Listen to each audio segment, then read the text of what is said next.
literally just spent 5 minutes talking about each poem that people did up here tonight and how awesome and impactful and amazing they were. Oh my God. And yes to Black Jesus, and yes to freckles.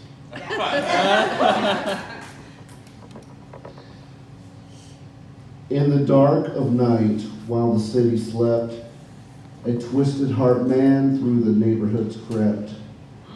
Into a home he wielded a knife that had known more than its share of taking a life. He walked past bedrooms with crazy glint eyes, searching for the room where his next victim lies. Just like times before, he found the right door of the ones that he had quietly been searching for. He opened it gently so as not to arouse victim or innocent alike. Then he released his silent rage through his razor-sharp spike. His blade plunging over and over again, spilling life on the floor. Once the dark deed was done, he crept out the back door. The next morning was filled with sunshine and screams. A family now living a nightmare instead of the American dream. Soon authorities were on scene putting up their police tape.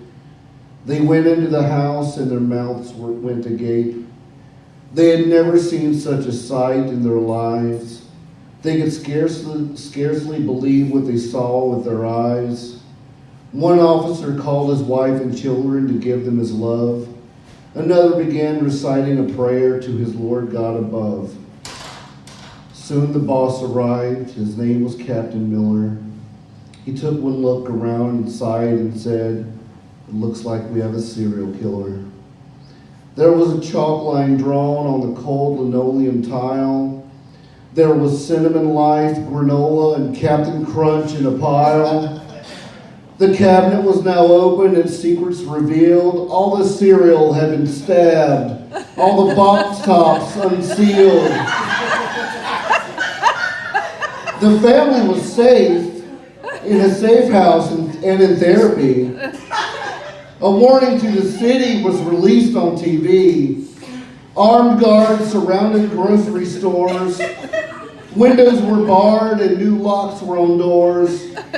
The town slept in fear with every light on, filled with dread at the thought of the next dawn. Well, nearby in the sewers, a man laughed and sang. He was happily thinking about the chaos he bring. He sharpened his knife, his new plan formulating. When darkness fell, he could barely stand waiting.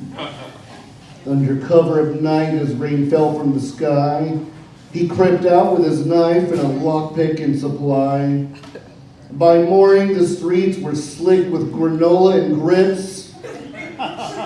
There were flakes and puffs everywhere, intermingled with Chex Mix.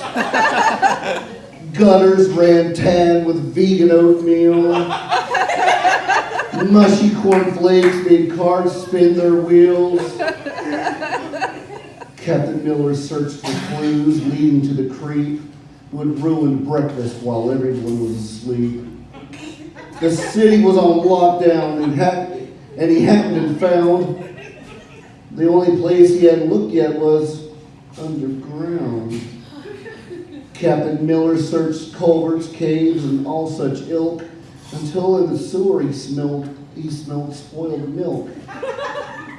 He followed that scent until he found a hidden lair filled with a futon, shredded cereal boxes, and an old rocking chair. A figure stirred in the bed under Kellogg character sheets. Captain Miller said, "At long last we meet." A moment later, the two men were staring, whom each other despised, one with fury, the other with sleepy crust still in his eyes. The captain said, "Why did you do those things and pick all those locks?" The man murmured, "I hate cereal, but I love the prizes in the box."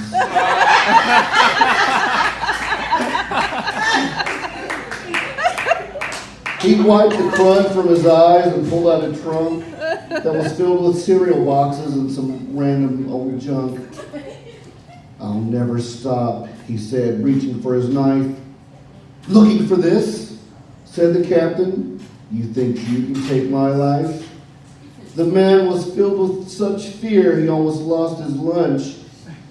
"My name may be Miller," said the captain, "but you can call me Crunch." Then, much to the horrified man's surprise, the captain turned into a giant tiger right before his eyes. The tiger pounced until every bite had been ate. Then he patted his belly and said, "Great!"